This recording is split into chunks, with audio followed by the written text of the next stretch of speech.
to In His Grip with Dr. Chuck Betters of Mark Inc. Ministries. Today we continue with the message from our archives titled The Beast from Land and Sea, Part 2, from the series Unveiling and Understanding Revelation. Each In His Grip message is designed to help turn your heart towards Jesus and to equip you to walk by faith. Let's join Dr. Betters in the sanctuary. Man was created, but he fell. He fell in his sinfulness. And whenever you take a number in eschatology and you multiply it by its own number, for example, 6 or 66 or 666, what you're saying is you're taking that number and you're magnifying it. These religions represent the failure of man. They represent earthly wisdom, which is doomed to destruction. The number 666 is simply a way of saying that the religious system of man is doomed. It falls short of the glory of God, how he thinks, what his religions are. So now what do we have here? We have a dragon who is Satan. He has two beasts that serve him. One serves him as a political servant, and one serves him as a religious servant. And those two beasts work in tandem, ever increasing as the days of Christ approach in intensity. So that the events just prior to the coming of Christ, I believe you will see a one-world government and a one-world religion. And those two, working in tandem, will persecute the church of Jesus Christ. It will cost you. It will persecute you. It will intensify, and it may even cost you your life. Let's see if we can bring this message home a little bit. As I thought about this, I began to ask myself the question, what can we now look at? Tangible things that we can now look at where those two beasts have made their inroads. I'd like to first of all look at the anti-Christian persecution of the government. Now, it's hard for us to imagine this in 20th century America, that our government could persecute us since we have claimed so much religious freedom and religious liberty. But I want to tell you that very doctrine of the separation of church and state has become a thorn in the side against the church. The very reason that document or that doctrine exists, according to our forefathers, is so that the state could not impose any sense of state religion on its people. But do you know what Satan has done with that, especially over the past 30 or 40 years? What he has tried to say, and has succeeded to a very large degree in saying, is that the church has no business being involved in state affairs. The church and the state must remain separate. Separate, according to the liberals and according to the ACLU and people like them, means that you need to stay in your comfortable pew. Worship God any way you so choose. You can be Presbyterian or Baptist or Methodist. You can be Lutheran. You can be Catholic. You can worship any way you so choose, but stay there. Don't take what you believe philosophically outside of the church and try to impose it on anybody else. And if you do, we'll cry separation of church and state. And you want to know where I believe Satan has launched the attack? He's done it within the church. I mean, recently we read about a church up in Philadelphia who practices these extreme anti-biblical doctrines where they don't believe that you should ever give any kind of medical treatment to your children. And so their kids die of measles. And the parents stand there and they watch them die because some phony preacher taught them from the scriptures that that's biblical to do. Now what happens? We see these extreme cases. You see the Christian Science religion practices the same thing. And these dogmas of extremism open the doors for the state to move in and say, you can't do that. Now, should the state have stepped in? Absolutely. Absolutely, positively, the state should have stepped in. They should have closed the church down. But do you see the danger of this? Can you see what the extremist would do with this? What happens if somebody decides one day that they want to occupy a pulpit where it is forbidden for them because of certain things in their lives to occupy that pulpit? Well, they could take that church to court, and they could start crying sexism, or they can cry prejudice, or they can do whatever they want to do. And churches are left and right being taken to court in the name of the doctrines of the separation of church and state. We have laws in this state. We have laws in our country, and you are obliged to obey those laws. But now you see the line that definitively separates church and state is coming down. And the more these radicals and the more these extremists who embarrass the Christian faith continue to practice their doctrines that are unbiblical and their doctrines that injure the cause of Christ, the more that line is going to diminish. And I believe the doors are going to be open to what we will call state-controlled religion. You say you can't see that happening in this country. I want to tell you, there's been a gradual eroding of biblical values over the years that has given birth to a mindset that absolutely abhors any moral absolutes. We've got a world out there that does not like the church telling them what they can do and what they can't do, what is right and what is wrong. 20 years ago, we had what we call a laughable political agenda. 20 years ago, we were hearing things like this. We were hearing things like, the gays need to have access to parenting. They should not be discriminated against in any way. They should be free to teach their lifestyle in the public schools. We laughed at that 20 years ago. We had a Children's Bill of Rights that was written up and actually submitted to Congress. We looked at it. The children had the right to take the parents to court if the parents spanked them. We laughed at that 20 years ago. Federally sponsored daycare centers with your tax dollars so that more and more women can leave the home and go to work and let somebody else raise their children. We laughed at that 20 years ago. Gender disillusion. We laughed at the prospect of women in combat 20 years ago. We just came out of a war where women were in combat. Laughable 20 years ago. In this country, we have banned the Bible. In fact, one who just spoke recently in our area said it's the most banned book in all of America. The Bible is banned more than any other book in America.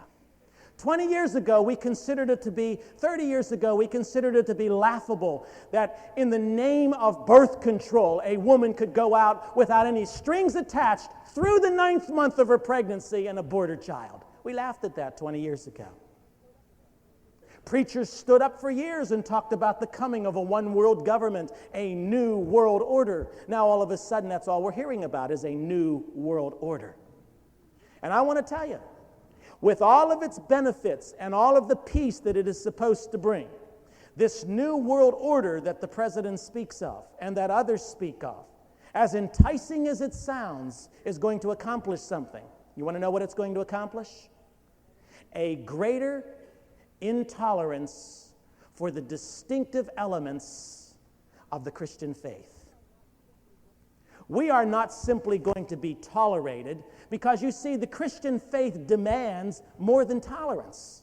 If you know anything about the Christian faith, you know that it is not a tolerant religion. We do not believe as Christians that our religion is a way among many ways.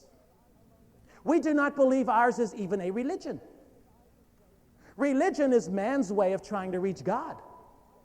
Christianity is God's way of reaching man. We don't believe our Christian faith is a way. We believe it is the way. We believe it is the only way. We believe that members of all other religions, Buddhists, Hindus, Jains and Shintas, Islam, and all the other religions of the world are doomed to eternal hell unless they come to faith in Jesus Christ. That's intolerant. That is distinctive, that is unique, and I'm going to tell you that will have no place in this new world order. We will be accused of being intolerant people.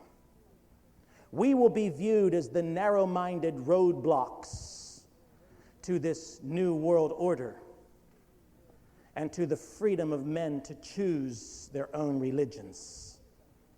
And I want to tell you something.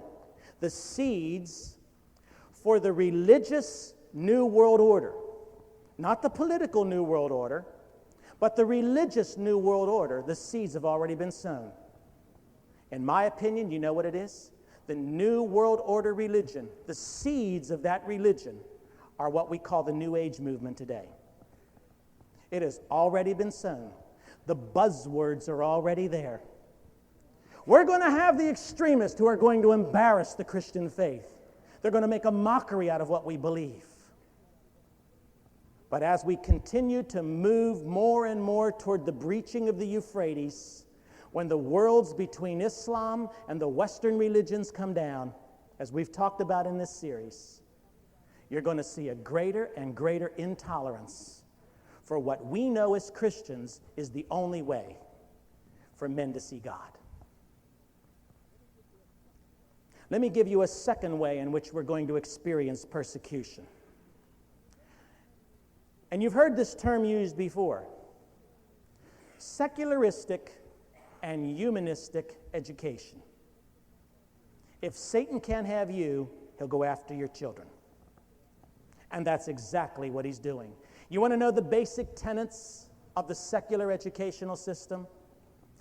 Fundamental and foundational to all public education is an absolute belief in the doctrines of evolution. You could not possibly have been created. You had to have evolved because you're just a higher form of animal. And because of that, there are certain moral absolutes that do not hold any influence or are no longer binding in your life. You see, the whole point of this is this. If we are just animals, then there ought not to be outside forces that impose any sort of moral judgments on us. That's why you see springing up all over the country today sex-based clinics in our public schools. Contraceptives and condoms are being handed out left and right. Literature promoting the gay lifestyle is commonplace. And the basic premise behind it is that you are an evolved creature. I want to tell you,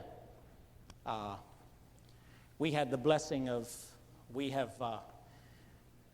not mean anything to you, but we have bred our Dalmatian. And you know what a Dalmatian is? It's the dog, the fireman's dog, has the white and black spots, you know. And we bred this dog.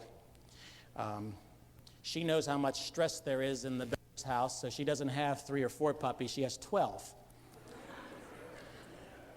And she doesn't have them on any other day. She has them on Easter Sunday morning when we're here in church. She's having puppies, 12 puppies. But it was so exciting to watch that. To watch how this dog, who never knew how to do this stuff before, all of a sudden knows how to do this stuff, just naturally. And you want to know something? When the puppies came out, guess what they were? They were Dalmatian puppies. They weren't monkeys. They weren't alligators. They came out as Dalmatian puppies. And as we watch this, the only comment we could have was, it's all by chance, isn't it? Just so happened that way. It's just by evolution. It's just because something happened millions of years ago where some amoeba came from outer space, maybe on a ship. You laugh at that, but there are intellectual scientists who believe that. They believe it just happened, and I want to tell you, it has become the basis of education in our schools. And I want to tell you, for those of us who stand up and say, in the beginning, God created the heavens and the earth. Go ahead and be a teacher and say that in school. Be a principal and say that in school. You'll be hossed into court quicker than you can say the name of God. Because that's banned. But it's okay to stand up and say, you were evolved. You came from some lower form. Humanistic, secular education. And I want to tell you, more and more over the past 20 or 30 years, what the educators have called for is less and less parental involvement. You want to know why they do that? They don't want you monitoring their textbooks. They don't want you standing up and saying, this is not acceptable reading. They don't want you standing up and saying, you will not teach my child valueless sex education. You will not stand up and teach my child that it is okay for Adam and Steve to get together. You will not teach my children that it's okay for children to have extramarital affairs. You will not teach my children. And parents can't say these things. You're not permitted to say these things because you are imposing your standard in a valueless system. And it's going to become increasingly more intolerant for the church to have any say. There are some buzzwords that are now used that are the seeds of the New Age movement. Human worth. Your children hear that all the time. The realization of self-potential. And all these other buzzwords that say you're something and you're a somebody and you're basically a good person and you're basically okay and I'm okay and you're okay and everybody's okay and let's just join hands and we'll all be okay together. When the Bible tells us we have sinned and fallen short of the glory of God. Valueless education centered around the premise that we have evolved and have not been created. And you know what that says to us? We are devoid of any responsibility to any God. And we are devoid of any responsibility to raise our children to know, love, and fear that God. A third element of persecution against the church that will come from the government is what I call the dissolution of the biblical family unit. I want to tell you something, friends. We have a system in place that makes it very difficult to stand up and say the things I'm about to say. It's foreign to many of you because every day you're bombarded with something that tells you completely the opposite. My Bible tells me that every man is responsible for being the spiritual leader of his home. And women are commanded in Scripture to submit themselves to the authority of their husbands. The Bible tells us that we are to raise our children to know, love, and fear God. How you can do that when you abdicate that responsibility and go out 8, 10, 12 hours a day and let somebody else raise your children is foreign to me. The gay movement has made tremendous inroads in our culture and in our political system. Here is an article that speaks of the week of gay pride events that are going to be taking place right here in our own University of Delaware. Here's a seminar, I Am Lesbian and I Am a Rabbi, speech by Linda Holtzman, rabbi from Congregation Beth Ahala in Philadelphia. And I want to tell you, for us to even begin to take issue with that, we will be called homophobic. Homophobic. Gender confusion. Men don't know what it's like to be a man. Many of you men have never taken the responsibilities of giving spiritual leadership to your family. You've delegated that to your wife. You've given that to her.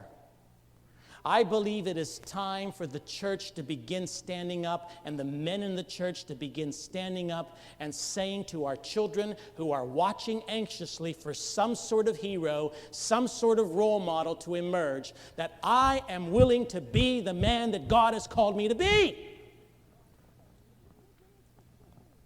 Religion is for sissies, men think. Statistically, that proves to be true across the board in our country. Congregations are made up of nearly 70% of women, 30% of men. Where are the men? Where are the men? Where are you? gender confusion, transient families, families that move every 3 years they're moving somewhere. Their jobs are taking them here, there, and everywhere, and there's no family connection, no stability. Maybe it's time to put roots down, establish a home, stay in one place long enough to see your children raised in a corporate environment, in a community of believers. Divorce. What a tragedy divorce has become. 50% of all marriages, including those in evangelical churches, will end in divorce. 1 out of every 2 marriages will end in divorce. It's so easy to just get up and walk away. I think the church needs to stand up, and all of you need to take heed to what the scriptures teach. Make the right decision in the first place, and you won't have to worry about divorcing. The second most important decision you'll ever make in your life is who you marry. The most important is whether or not you're going to trust Jesus Christ. Who will you marry? Don't walk into that decision lightly. Don't take that decision lightly. You can marry a Christian and divorce. Just because somebody knows the Lord doesn't mean that person is right for you. Approach it carefully. Don't become one of the statistics. Well, that's one beast. And I want to tell you it's going to become increasingly more hostile for us as Christians to live in such an intolerant world. But now let's consider the religious or the philosophical mindset of the second beast. Let's look at the inroads he's already made. I want to tell you one inroad I believe Satan has made into the church, into the philosophy and religious structures of the church is this. Listen carefully now. I think it is a very, very dangerous doctrine as Christians to believe that just because, listen carefully, just because you prayed a certain prayer, just because you came to the front of a church, just because you asked Jesus to come into your heart, and I put that in quotes, that you're saved. I think there is a lot of easy believism that is right out of the kingdom of hell. And there are a lot of people, maybe sitting here or listening by radio, who believe you are children of God and you are children of the devil. The hardest people in the world to reach are not those who do not know Christ and know that they do not know Christ. The hardest people in the world to reach are those who do not know Christ, but are convinced they do. Now, I am not trying to cast any doubts on anybody's salvation. I don't want you walking out of here, if you're truly a born-again person, thinking, well, maybe I'm not. I am not looking at this point to create doubts.